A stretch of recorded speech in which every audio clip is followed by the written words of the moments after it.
In the dim recesses of memory, I recall hearing an anecdote in which it was asserted that William Ellery Channing, the apostle of Unitarianism in New England, declined to announce the topics of his sermons in advance, owing to a chance encounter with one of his parishioners.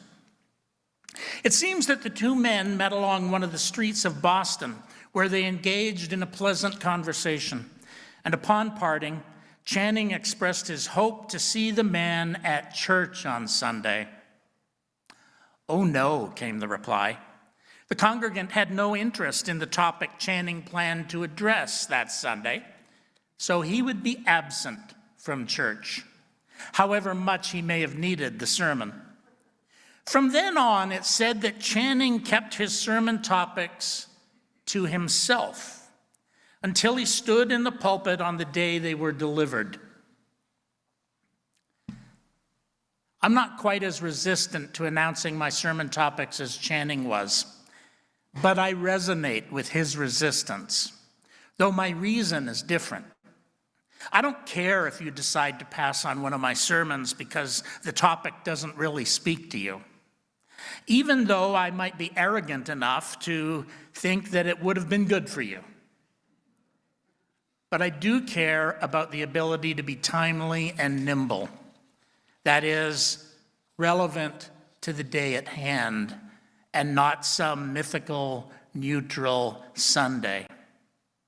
And in our current media environment, where information spreads at the speed of light rather than the speed of print, it is difficult to respond to momentous events when we plan Sunday services weeks, if not months in advance. Since I am neither a prophet nor a soothsayer, I cannot predict a month or two in advance what will be relevant on the day I will deliver a sermon, even if there are broad hints pointing in that direction. It's guesswork. This morning, I wish I had gone with my initial instinct to speak on the democratic ideal, instead of seeking to conform to the monthly theme of intentional rest.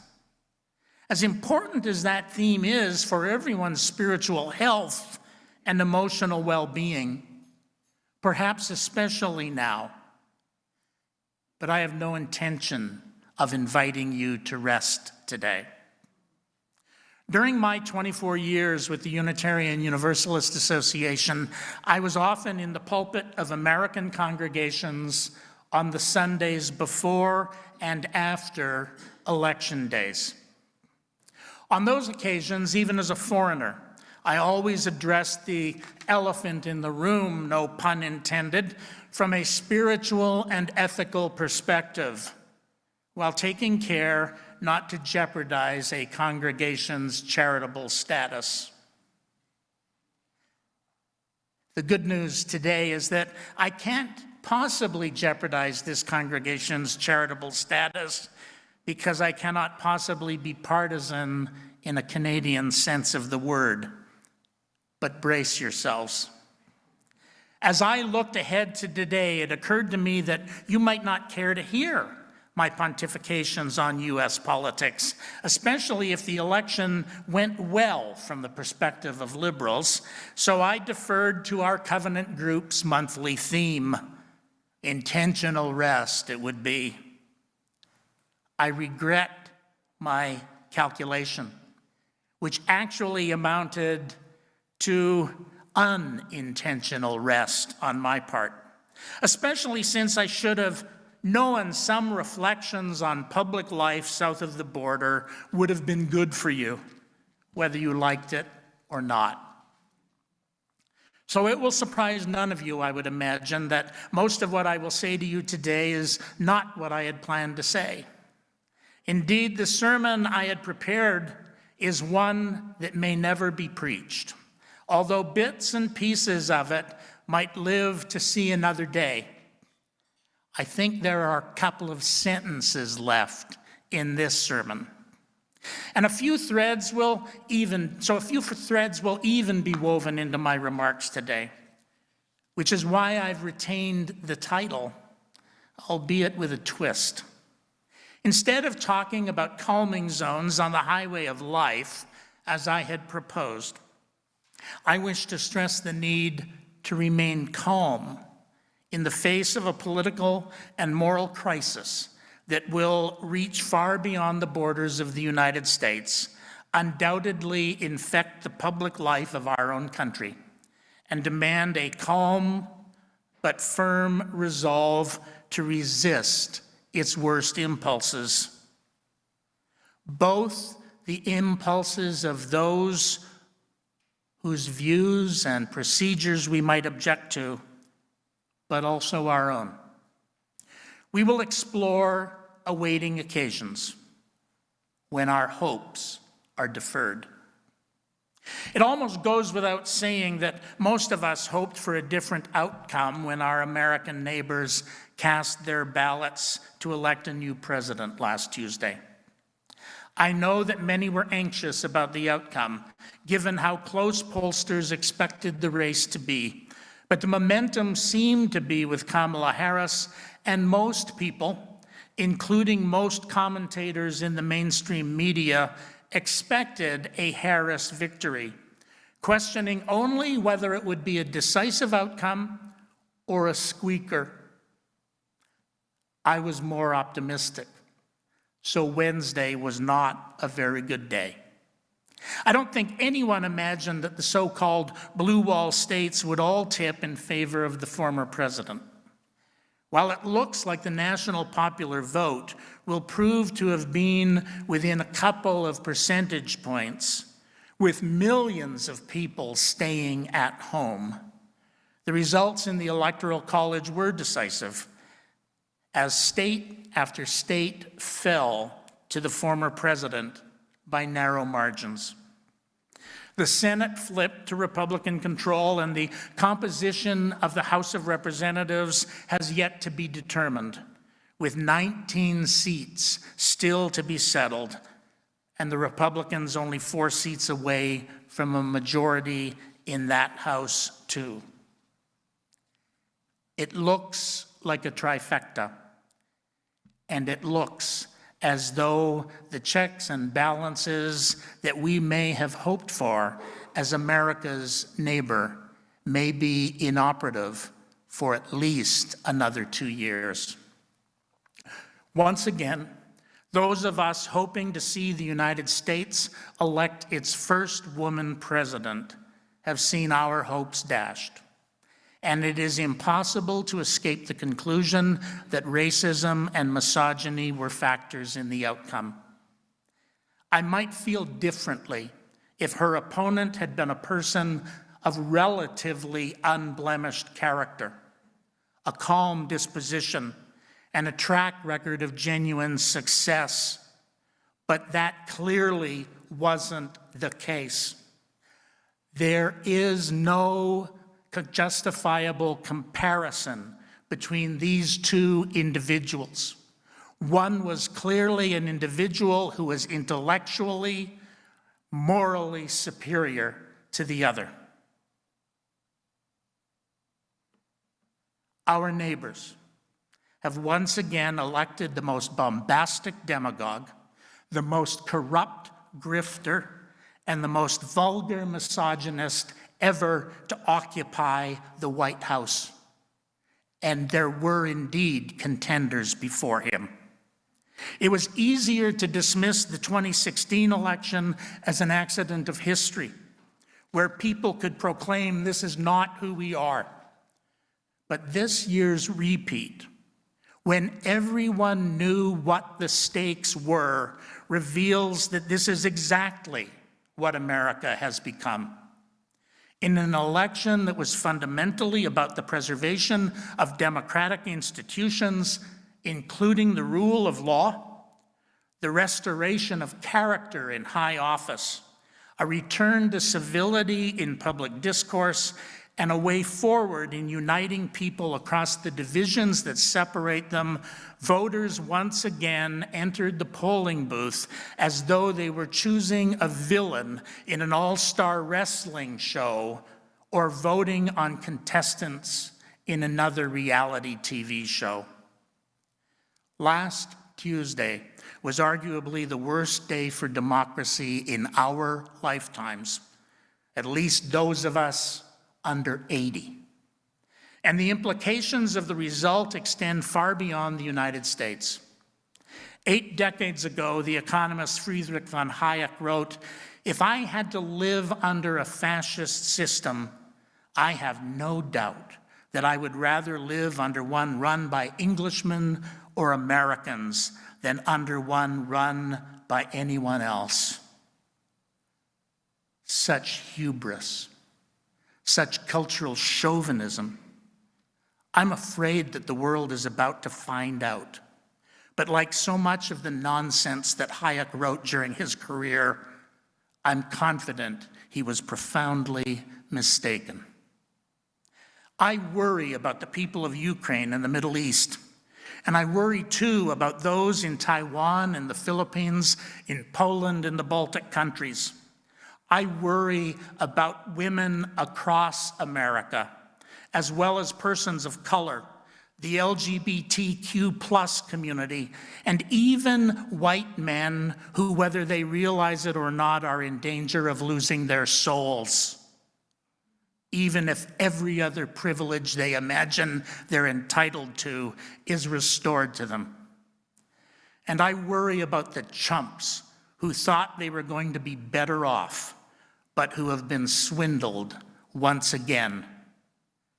The price of eggs isn't going down. The commentariat has already rushed in to explain the results, having failed to predict them, scurrying to square what they said ahead of the election with the reality after the fact. Having lived through a campaign of misinformation, disinformation, and media abdication of responsibility, the pundits are seeking to secure their sinecures. Rebecca Solnit has called out those who claim that Donald Trump spoke to voters about their economic insecurities, beginning with the other F word, and reminding us that he was talking to them primarily about himself in his bizarre monologues, which strayed into all manner of fictions while demonizing immigrants, refugees, and trans persons, completely disregarding the well-being of women in order to generate fear and hatred. People want to believe that the election result was about the economy, but it was mostly about common greed, linked hatreds, uncontrolled anger, and unreflective foolishness. The pundits can save their breath. For everyone else who cares about the triumph of democratic norms and institutions, the work has just begun. Tuesday was not an end. It was a beginning. But perhaps to get back to the theme that had been announced for this morning, we do need to take a break, a rest, and restore ourselves for the challenges ahead, because we are going to need every ounce of energy we can muster to be allies to our American neighbors who still cling to the ideals of democratic life. Each person deserves a day away in which no problems are confronted, no solutions are searched for, wrote Maya Angelou. Each of us needs to withdraw from the cares which will not withdraw from us. But then we need to get to work. The world is a more dangerous place today than it was when we gathered last Sunday.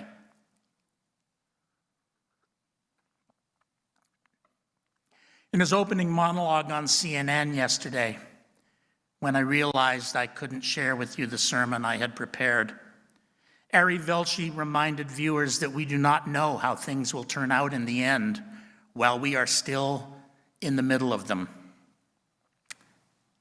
Well, we're stuck in the middle together.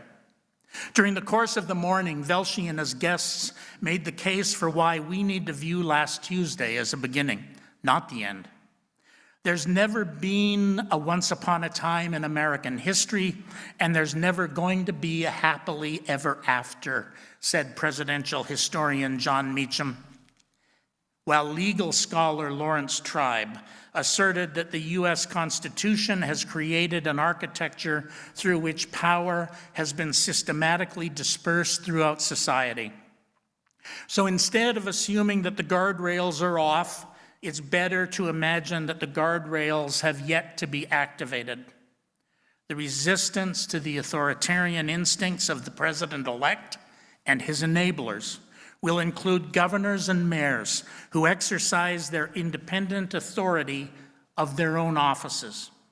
The judges who still interpret and enforce the law without fear or favor. The legislators who say no to laws that would seek to undermine or curtail constitutional protections. The business leaders who, not beholden to government contracts, continue to insist upon honesty and decency in their own enterprises. The union leaders and their members who continue to organize in defiance of institutions demanding their acquiescence. And individual citizens who defy unjust fiats coming from a morally bankrupt administration. Even in the darkest times, we have the right to expect some illumination, observed Hannah Arendt, and that such illumination may well come less from theories and concepts than from the uncertain, flickering, and often weak light that some men and women in their lives and their works will kindle under almost any circumstances and shed over the time span that was given them on earth. When we return from whatever rest we need, this is the work before us. In July 1944, Anne Frank wrote in her diary, "It's difficult in times like these. Ideals, dreams, and cherished hopes rise within us, only to be crushed by grim reality. It's a wonder I haven't abandoned all of my ideals," she continued. "They seem so absurd and impractical. Yet I cling to them because I still believe, in spite of everything, that people are truly good at heart.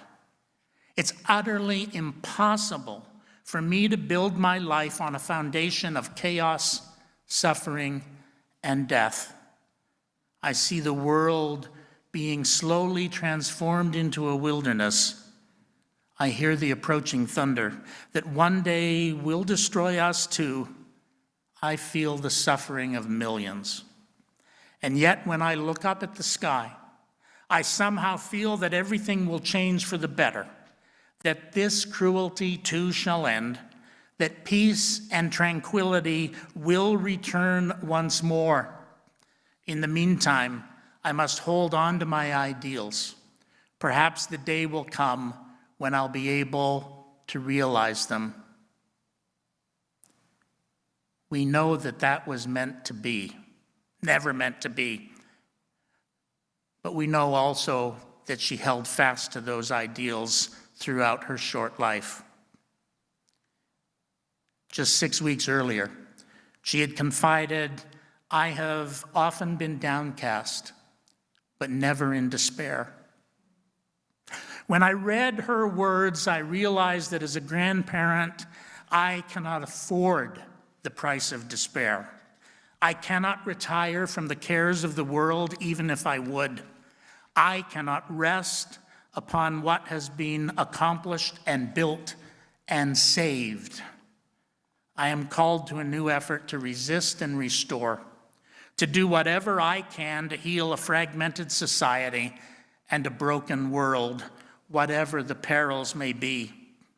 If Anne Frank could rise above the despair in circumstances that were far more bleak than ours, then surely we are capable of arising to face the latest challenge to democratic life and a world order based, however imperfectly, on international law and cooperation, freedom and justice.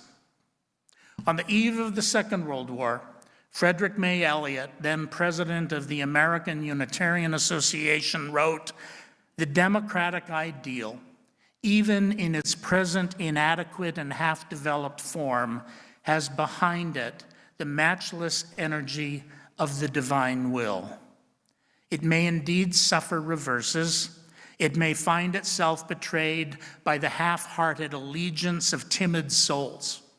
It may face the most serious difficulties in adjusting its program to new and unforeseen situations.